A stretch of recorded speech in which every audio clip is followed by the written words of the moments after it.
In this week's edition of Voices of Agriculture, the Pennsylvania Farm Bureau presents Bridging the Food Gap. The program explores how farmers are listening to their customers and learning about their concerns, while openly talking about controversial issues and dispelling myths associated with farming practices. Welcome to Pennsylvania Farm Bureau's Voices of Agriculture. A big change in farming over the past few years has been the heightened interest of consumers to learn more about how their food is raised and grown. This has sparked farmers to get more engaged in conversations with their customers about how they grow food, and also to talk about misconceptions involved in farming practices. We begin our program on a farm in Union County, where we'll take you inside a chicken house to see what the living conditions are like, and also to learn about how farmers grow healthy food for consumers. Raising healthy birds is the key to a successful chicken operation, and that's why those in the business take precautions to eliminate the risk of passing on any illness to the flock. For example, truck drivers who deliver nutritious feed to the farm will sanitize the wheels of the truck tires prior to entering the farm property and once again when they leave. Another precaution on the farm is only allowing authorized people inside the chicken house. The biggest reason that I would not want everyone to come in here is the fact of the disease threat that they would present to the birds. That's Jim Brubaker, who has heard many inaccurate stories over the years about how animals are raised in chicken houses. The longtime farmer says the houses provide 24-hour access to fresh water and quality feed, and they are specifically designed to provide optimum comfort for the animals.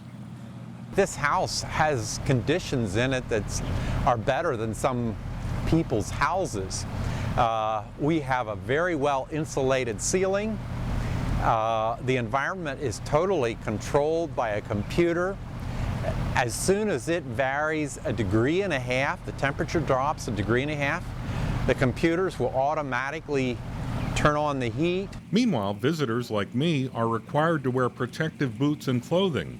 It's not to protect me from the 28,000 chickens in the facility, rather it's to protect the chickens from me by removing even the slightest possibility of me exposing those animals to disease. It's not that we have anything to hide in our production facilities, but we don't want our animals to get sick. It's in a vague way like isolation in a hospital.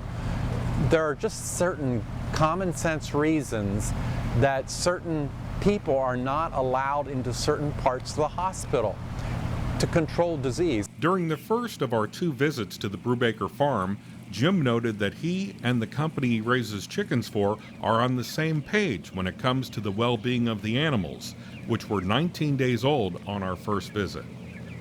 I've made the choice to be a farmer, and because of that, I really care about the animals that we produce. And in this case, we produce them for a given processor who's very concerned about quality.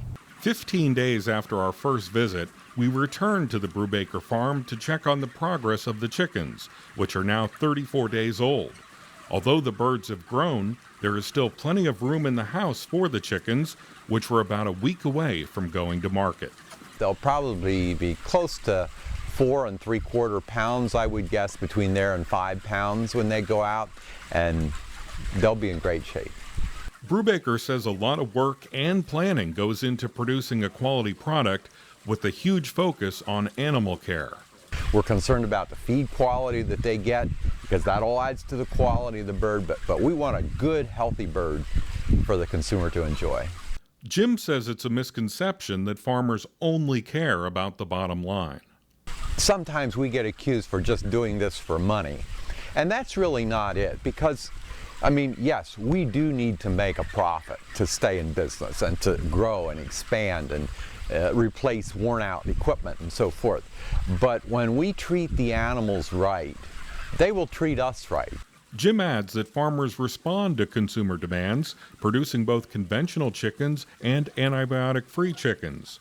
The birds in this facility were provided a specific antibiotic-free feed formulated by Wenger Feeds in consultation with the chicken company Sullivan Poultry.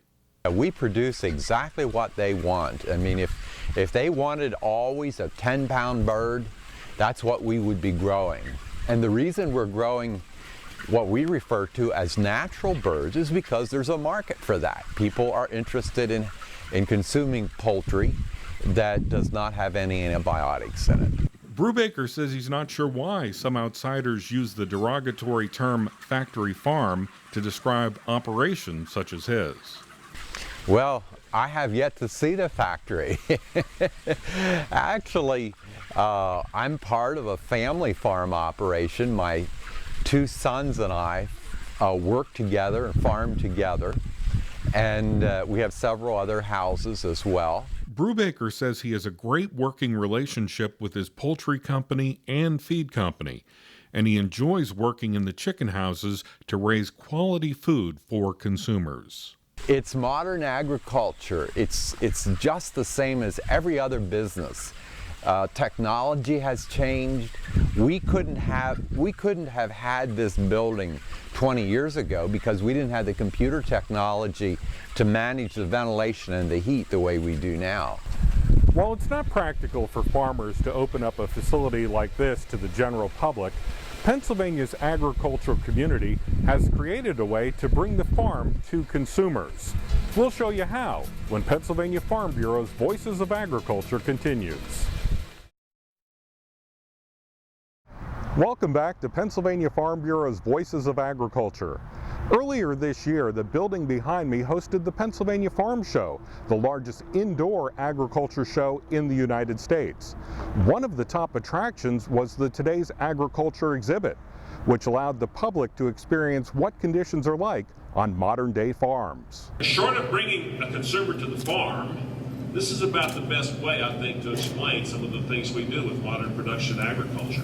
That's American Farm Bureau Federation President Bob Stallman, who spoke at a news conference during the unveiling of the Today's Agriculture exhibit. Meanwhile, Pennsylvania Farm Bureau President Carl Schaefer says the goal of the exhibit is crucial. To answer Americans' questions about how we raise our food while being stewards of our environment and responsibly caring for our animals.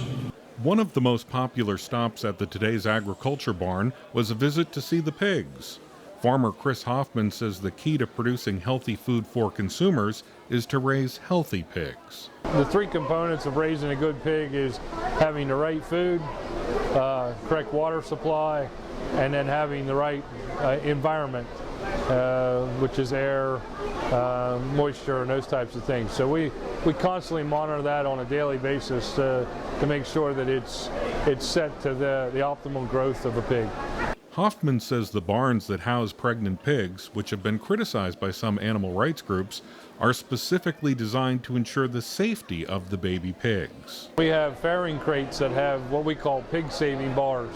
And when a sow stands up, the bars fall down around her underline, so that when she is done eating, drinking, ready to lay down and nurse, she must lay straight down, and then she can roll over. And that kind of pushes the pigs away from her. She's not able just to be able to just kind of flop down and crush the pigs. Hoffman, a first-generation hog producer from Juniata County, talks about the most popular question he had from visitors. Most people are shocked at the growth rate of how our pigs grow. We're showing them from 2 weeks of age to 6 months, and you're looking at a 5-pound 2-week-old or 8-pound 2-week-old pig to a 6-month pig that weighs 300 pounds. Meanwhile, the egg-laying area of the exhibit provides a good representation of Pennsylvania's commercial egg industry, with cage-free and organic operations as other alternatives. Each configuration has some advantages and disadvantages. In the cage configuration, it does separate the fecal matter from the chicken and the egg, and so for salmonella eradication and help there, it's a more sanitary than if it's an organic where they're out scratching in the wild. That's Weldon Myko, who works for nutrition and feed company Diamond V. He adds that the industry is constantly evolving to improve animal comfort and food safety. In this cage configuration, the plan is in place to give them more space with more enriched cage capacity, with scratch areas and perches and things within the cage. Maiko adds that he expected a lot of questions about birds in cages, but people were much more interested in learning about the eggs. The key observation is white eggs from the white layers, brown eggs from the brown layers, and then if there's any real nutritional difference between the brown egg, and there isn't, it's just a shell pigmentation difference. One area of food production that often generates interest from the public is veal production. But as Darrell Brown from Marcho Farms tells us, the way veal calves are raised is much different now than they were decades ago. The pens here that we have are 30 by 90 inches per calf. They are what we are called free housing calves. They're able to stand up, turn around, lay down, maintain a normal posture, very comfortable to the calf. Brown adds that visitors were surprised at the lifespan of the animals and how big they grow to be. The veal calf is kept about 20 to 22 weeks of age. They are fed an all-milk diet with some grain supplement. Live weight of the animal is about 450 to 500 pounds when it would go to market. Brown explains that the wishes of consumers do play a role in how animals are raised. Several things in agriculture continues to change because of the public's input. It's not that they don't want the product, they want the product raised a certain way. The Today's Agriculture exhibit was not limited to farm animals, as living crops were replanted inside the farm show to spark discussions with visitors, according to Brad Corman of Cumberland Valley Co-op. Behind me, we actually brought in some corn plants, some actual physical corn plants that were grown in a field, transplanted and brought into the display so that they could see how they were processed through a large combine. We have a display of soybeans.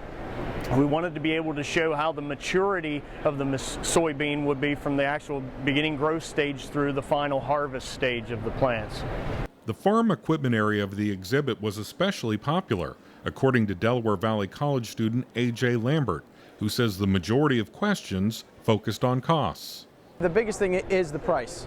I don't think there's a lot of the general, they don't realize what kind of investment these large machines are. There's a lot of homework, there's a lot of consulting, there's a lot of, do I really need this? Is this the size I need? Yeah, but I'd say the price is probably the biggest. I mean, you even hear people, they kind of mumble to themselves like, that's more than my house. Meanwhile, AFBF's Bob Stallman concludes that the Today's Agriculture exhibit provides the public with a realistic representation of what farming is all about. You have examples of production. You have examples of the kind of technology that we have to use in modern farm and ranch production. And it allows them to come and take all this in as a consumer in viewing these exhibits. The Today's Agriculture exhibit is a huge success. It provides a venue for farmers to hear about consumer concerns and to dispel myths about food production. It also provides a great opportunity for farmers to talk to their customers about what it takes to produce safe and healthy food. While it's not always possible to invite the public onto the home farm, some farmers go out of their way to welcome consumers onto their properties. We'll visit one of those farms when Pennsylvania Farm Bureau's Voices of Agriculture continues. Welcome back to Pennsylvania Farm Bureau's Voices of Agriculture. While many farms are unable to handle large tours on the family farm, others are able to open up their doors or their barns to the public, as is the case at Oregon Dairy Farms in Lancaster County. What I hope the folks will get out of it is that they will learn where their food comes from. There's a huge disconnect between the consumer and the milk that they buy off the shelves and their produce that they buy in the produce department. To understand where their food comes from, that we're real people working with the animals, taking care of the animals. That's Maria Forey, a third-generation dairy farmer whose family has been hosting family farm days each summer for the past 30 years. There is so much fun stuff to do. There are tractors and lawn tractors for children to sit on, get their pictures taken with. We have small animals for the children to pet. We have peeps that are just hatching out of their eggs here over these next couple days. And so the children can hold these day-old chicks and see how soft and fuzzy they are. And there's a straw tunnel for children to crawl through. And children love the corn bin. It's just a bin filled with corn. Forey admits that hosting the 3-day event requires a lot of work. It's a personal satisfaction. We gain nothing out of this financially, nothing at all. It's an opportunity to open up our farm for people to come and see a working dairy farm. So it's that satisfaction of knowing that somebody went home knowing more about where their milk came from than when they got here. Maria said one of the most popular observations from visitors centered on the health of the dairy cows. The cows look so skinny, we can see their ribs. And to help them understand that that's a healthy cow, because if we can't see her ribs, then she's fat. Then we have an overweight cow, which is not good. So to help people understand that these are dairy cows and you're supposed to be able to see their ribs. While conducting a tour, Maria talked about what the farm is doing to protect the environment. You'll notice here along our stream how it's all grown up and it looks very weedy and everything. That is how it is supposed to look. It's called a riparian buffer, and that helps to provide shade and habitat for wildlife. The shade helps to keep the stream a little bit cooler, and it also helps to filter rain runoff as it's coming off the land, to filter that before it gets into the stream. In addition, Forey says the barns the cows live in are designed with the animals' comfort in mind. This is a free stall barn because the cows can get up and lie down whenever they want to and move around within their pen. And there the misters are coming on the right side of the wagon to help keep the cows cool. Maria adds that the health of the cows is a top priority on the farm. The cows have access to feed and water 24 hours a day, 7 days a week. We have a vet that comes on the farm once a week to check for pregnancy. He actually uses an ultrasound machine to check if the cows are pregnant and just to help monitor the overall health of the cow. We spoke with a couple of moms from Lancaster County who toured the dairy farm with their young children. We learned that cows eat and drink a whole lot. I was surprised at how much they drank specifically, but I guess to make, 8 to 10 gallons a day of milk they make or something? So I guess you have to drink a lot to make that much, huh? I was so fascinated, having come originally from a large city in Houston, Texas, being able to come onto a farm itself and have my children get to experience that and be able to see what it's like to take care of cows and how much work goes into feeding them 24 hours a day and taking care of them around the clock. Kylie Bowman says she believes it's a good idea for everyone to visit the farm on family farm days. They get to know not only where their food comes from, but it makes them more thankful for it too, I think, to see all the work that goes into it and how God created the animals, and yeah, hopefully it makes them eat healthier and better too because they appreciate it. Meanwhile, Libby Paul says it's reassuring to know that farmers care about their customers. It's very important to me, especially for what my children are taking in, that they're taking in healthy food, that we know that it's coming from farmers that are taking care of their cows and their animals and doing the best that they can to provide for them. And so it's good to know the nutrients are already going into the cows so that they can go into our milk and help keep us strong and healthy as well. Libby says she was thrilled to learn that farmers truly care about the environment. I'm glad to hear that this farm at Oregon Dairy goes above and beyond being able to use what comes from the cows to be able to make a healthy environment for them and take care of the land and how they protect the streams. Finally, Maria says she's received great feedback from visitors and hopes they leave the farm with an accurate picture of what things are like on a dairy farm. Just feels good to know that we're giving an opportunity for people to learn the facts, to learn the reality of how their food is produced. Next up, we'll visit a farmer's market where farmers and their customers are engaging in conversations about the food that they eat, when Pennsylvania Farm Bureau's Voices of Agriculture continues. Welcome back to Pennsylvania Farm Bureau's Voices of Agriculture. Farm markets are the ideal place for people to reach out to farmers to learn about locally grown food, such as delicious apples and peaches. At Way Fruit Farm in Center County, Jason and Megan Coopy are building strong relationships and trust with their customers. Where you walk into a place, you trust the person you're dealing with on every aspect, on quality, on quantity of it, on the safety of it. That's really what it's about, and that's what we try to earn from our customers, is that level of trust that the product they get is always going to be the best quality product at the best quality price that we could possibly do. That's Jason Coopy, who says selling food directly to consumers has many benefits. We get to hear back from customers a week later, we loved your peaches. You know, they're the best peaches we ever had, or we love this kind of apple. And so, you know, or I made this pie with it. So for us, that customer interaction, that feedback really connects the whole loop to where not only do you grow it, but then you also get to see where it goes. And so for us, it's very gratifying.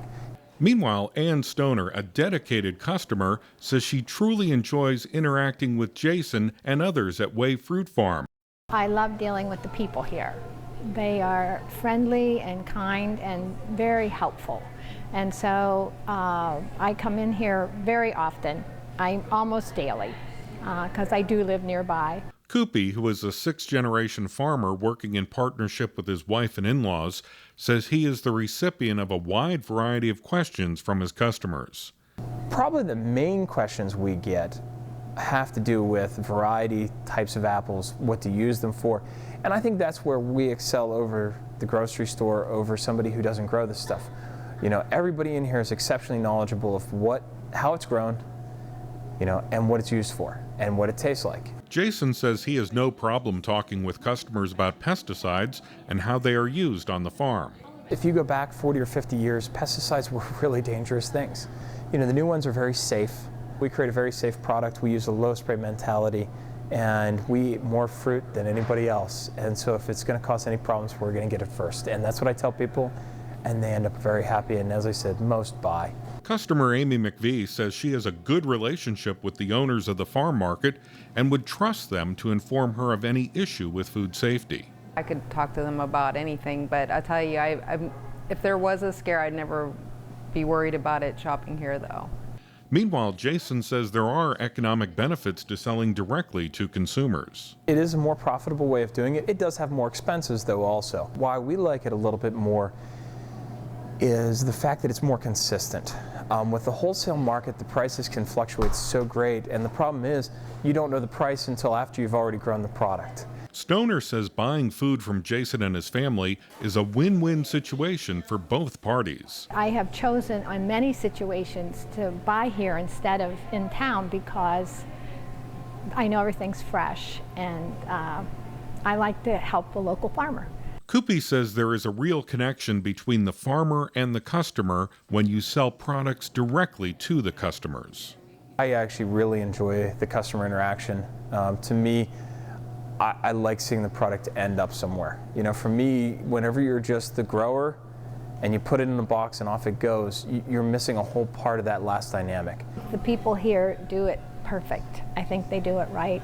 I think that they have wonderful help, that are friendly and helpful. I think they are great communicators to the people that come in here.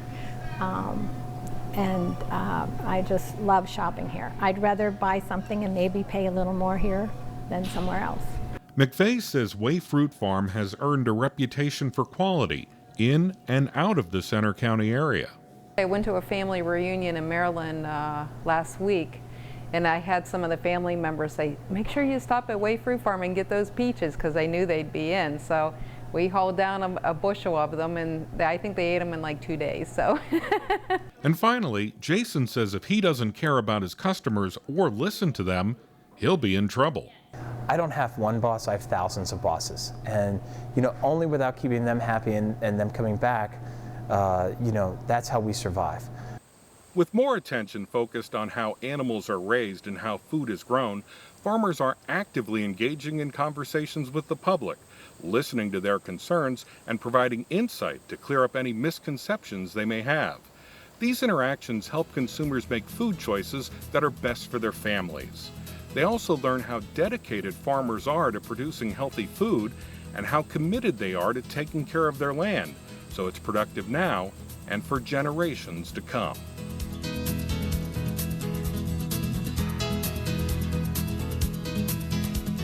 This has been a production of the Pennsylvania Farm Bureau. For more information, visit our website at pfb.com.